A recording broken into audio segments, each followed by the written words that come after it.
दोस्तों, सपा की सांसद इकरा हसन ने अब एडीएम वाले मामले में चुप्पी तोड़ी है। उन्होंने खुद अपने आप से बताया है कि आखिर 1 जुलाई को एडीएम के कार्यालय में क्या कुछ हुआ था। और जैसे ही उन्होंने अपनी ये बात बताई, उसके बाद से ही अखिलेश यादव फायर हो चुके हैं। अखिलेश यादव ने इसको लेकर पोस्ट किया और इसके अलावा भी समाजवादी पार्टी के जो अलग अलग नेता हैं, समाजवादियों की पूरी फौज अब इकरा हसन के सपोर्ट में उतर आई है। दोस्तों, इकरा हसन ने एक चैनल को इंटरव्यू दिया और इस इंटरव्यू के दौरान ही उन्होंने अपनी पूरी बात को बताया है कि किस तरह से एडीएम ने उनके साथ बदतमीजी की थी। उन्होंने इसे अपने एक्स अकाउंट पर भी पोस्ट किया और पोस्ट करते हुए उन्होंने क्या लिखा है बता देते हैं। इकरा हसन अपने अकाउंट पर लिखती हैं, सरकार महिला हितैषी होने का दावा करती है, लेकिन अधिकारी बेलगाम होकर अपनी महिला विरोधी मानसिकता से कार्य कर रहे हैं। ऐसे अधिकारियों पर कार्रवाई होनी चाहिए। दोस्तों, इकरा हसन के बारे में अगर बात करें इस पूरे मामले को लेकर, तो 1 जुलाई का ये पूरा मामला है, जब इकरा हसन छुटमलपुर में किसी काम से गई हुई थी। वो वहां पर पहुंची हुई थी, जन समस्या को सुन रही थी और इसी दौरान जो छुटमलपुर की गांव की जो चेयरमैन है, यानी कि नगर पंचायत अध्यक्ष शमा परवीन, उनके पास आती हैं। वो काफ़ी भावुक होती हैं और उनसे कहती हैं कि ईओ उनके साथ काफ़ी बदतमीजी से व्यवहार करते हैं और इसको लेकर वो एसडीएम से शिकायत करने के लिए पहुंची थी। लेकिन एसडीएम कार्यालय पर एसडीएम नहीं है और वो बहुत देर से उनका इंतजार कर रही है, लेकिन उनकी सुनवाई नहीं हो रही है। बहुत देर तक उन्होंने इकरा से बात की और इकरा ने एक महिला होने के नाते, ये बात उन्होंने खुद कही है कि मैंने महिला होने के नाते सोचा कि चलिए इनकी परेशानी को दूर करते हैं, एडीएम से खुद ही जाकर बात करते हैं। तो इकरा हसन जो नगर पंचायत की चेयरमैन थी, उनके साथ वो जाती हैं बात करने के लिए एडीएम के ऑफिस में। 1 बजे के आसपास जब वो एडीएम से संपर्क करती हैं तो पता चलता है कि एडीएम लंच करने के लिए गए हुए हैं। इसके बाद वो करीब 3:30 बजे के आसपास जो एडीएम है वो ऑफिस में आते हैं। तो उनका रवैया अच्छा नहीं होता है। वो ये बात इकरा हसन खुद अपने मुंह से कहती हैं कि उनके आराम में खलल पड़ चुका था, इस वजह से उनका मूड थोड़ा खराब सा था। वो जाती हैं ऑफिस में, अपनी समस्या को बताती हैं। वो कहती हैं कि जो ईओ हैं उनका व्यवहार अच्छा नहीं है, इसको लेकर आप उनसे अपने स्तर से बात करें। ये बात इकरा हसन ने खुद बताई है कि वो ये नहीं चाहती थी कि ईओ के खिलाफ कोई शिकायत की जाए। हम बस इतना चाहते थे कि ईओ और जो चेयरमैन है उनके बीच में आपस में ठीक से संवाद हो, जिससे कि जो जनता का काम है वो आराम से हो सके। इसको लेकर जब उन्होंने एडीएम से शिकायत की तो एडीएम कहते हैं कि इसे आप हमें लिखित में दीजिए। इसको लेकर इकरा हसन समझाती हैं। वो कहती हैं कि हम लिखित में नहीं देंगे क्योंकि हमें शिकायत नहीं करनी है, हम बस चाहते हैं कि आप अपने स्तर से बात करके मामले को सुलझा सके ताकि बातचीत से ही मामला सुलझ जाए।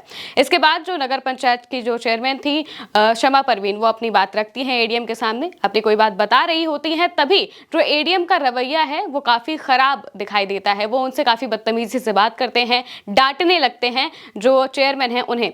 और इसको देखते हुए ही इकरा हसन सीधे इस पर हस्तक्षेप करती हैं, कहती हैं कि ये कोई तरीका नहीं होता है बात करने का। वो सीधे तौर पर इसको पर जब रोकती हैं, टोकती हैं एक तरीके से, जब वो एडीएम को टोकती हैं तो एडीएम उनके साथ भी बदतमीजी से बात करने लगते हैं। बदतमीजी से पहले वो बात करते हैं और इसके बाद सीधे उन्हें गेट आउट जाने के लिए बोल देते हैं, यानी कि कार्यालय से मेरे निकल जाओ। वो ये भी कहते हैं कि कार्यालय मेरा है, मैं कुछ भी कर सकता हूँ। और ये इकरा हसन को बिल्कुल भी बर्दाश्त नहीं हो सकता, क्योंकि वो एक जनप्रतिनिधि है और इसके अलावा भी सबसे बड़ी बात जो है वो एक महिला है। और अगर एडीएम एक प्रशासनिक पद पर बैठा हुआ अधिकारी इस तरह से बात करता है तो ये बहुत बड़ी बात होती है कि अगर वो जनप्रतिनिधि से इस तरीके से बात कर रहे हैं, इसका मतलब है कि वो जो जनता है जो उनके पास अपने काम के लिए आती है, उनसे भी वो इसी तरीके का व्यवहार करते होंगे। जो इकरा हसन है उन्होंने फिर इसको लेकर मंडलायुक्त से शिकायत की। उन्होंने लिखित में पत्र भी भेजे, एक पत्र उन्होंने लखनऊ भी भेजा है।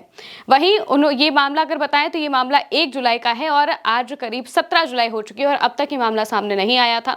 बीते दिनों जैसे ही ये खबर मीडिया तक पहुंची तो हमने भी आप तक ये खबर पहुंचाई थी और इसके बाद जब ये खबर धीरे धीरे तूल पकड़ने लगी तो फिर इकरा हसन ने खुद ही सामने आकर सारी बात बताई। उन्होंने ये बात कही कि हम ये नहीं चाहते थे कि ये मामला बहुत ज्यादा तूल पकड़े, हम बस इतना चाहते थे कि एडीएम ने अगर कुछ किया है, अगर किसी भी तरीके का उन्होंने बुरा व्यवहार किया है तो उन्हें इसकी सजा मिलनी चाहिए।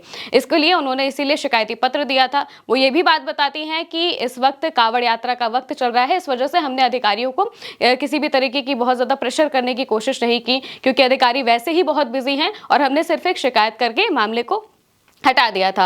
लेकिन जैसे ही मामला तूल पकड़ता है तो एडीएम का भी बयान सामने आ जाता है और एडीएम सीधे तौर पर इस पूरे मामले से मुकर जाते हैं, कहते हैं कि ये सारे आरोप निराधार हैं। और यही देखते हुए इकरा हसन सामने आती हैं। वो कहती हैं कि जैसे ही एडीएम ने कहा कि सारे आरोप निराधार हैं, इस वजह से मुझे लगा कि अब मुझे सामने आकर ये सारी बातें बतानी चाहिए। दोस्तों, एडीएम ने जो अपना बयान बताया है वो भी हम आपको बता देंगे। इसके साथ ही जैसे ही इकरा हसन इस पर पोस्ट करती हैं, वो बताती हैं क्या कुछ हुआ था, तो अखिलेश यादव भी इसको लेकर पोस्ट करते हैं। वो अपने पोस्ट में क्या लिखते हैं ये भी हम आपको बता देते हैं। जो अखिलेश यादव हैं वो सीधे अपने एक्स अकाउंट से पोस्ट करते हैं और कहते हैं जो सांसद का सम्मान नहीं करते वो जनता का क्या सम्मान करेंगे। ये बात उन्होंने भी वही सवाल उठाया। इसके अलावा अगर आप इकरा हसन का एक्स अकाउंट देखेंगे तो बहुत सारे लोगों ने ट्वीट किए हैं जिनको उन्होंने रीट्वीट किया है, और ये बहुत सारे जैसे कि समाजवादी पार्टी के जो और नेता हैं, रागिनी सोनकर हैं, पुष्पेंद्र सरोज हैं, इसके अलावा मनोज यादव हैं, अलग अलग नेताओं ने इकरा हसन के सपोर्ट में पोस्ट किए हैं। और अब हम आपको जो एडीएम है उनका भी बयान बता देते हैं। एडीएम अपने बयान में कहते हैं कि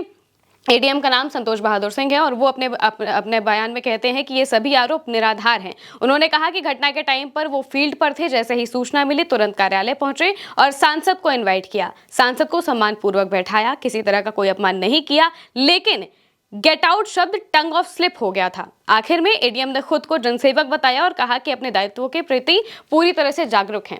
उन्होंने खुद अपने मुंह से यह बात कही कि गेट आउट शब्द टंग ऑफ स्लिप हो गया था, यानी कि उनकी जबान फिसल गई थी। लेकिन एक जनप्रतिनिधि के आगे आपकी जबान इस तरह से कैसे फिसल सकती है, यानी कि इसके पहले कोई बात हुई होगी, आप भड़के भी होंगे। इस वजह से ही एक चरम पर पहुंचने के बाद आपके मुंह से गेट आउट शब्द निकला। उन्होंने खुद इस बात को कहा है कि टंग ऑफ स्लिप की वजह से गेट आउट शब्द निकल गया था, लेकिन यही सोचने वाली बात है कि सिर्फ इतना ही तो नहीं हुआ होगा, इसके अलावा भी जो इकरा हसन बातें कह रही हैं वो जरूर हुई होंगी, जिस वजह से ही उन्होंने इस हद तक जाकर शिकायत की और लखनऊ भी पत्र भेजा। उन्होंने इस बात को कहा कि हम नहीं चाहते थे कि ये मामला बहुत ज्यादा तूल पकड़े, लेकिन अधिकारी की जो महिला विरोधी मानसिकता है वो पूरी तरह से सामने आ रही थी, जिस वजह से उन्हें सामने आकर ये सारी बातें कहनी पड़ी। और उन्होंने ये भी कहा है कि ये सरकार जिस तरह से महिला हितैषी होने की बात कहती है, नारी सम्मान की बात करती है, लेकिन जो अधिकारी हैं वो इस तरह की हरकतें करते हैं, महिलाओं का सम्मान नहीं करते हैं।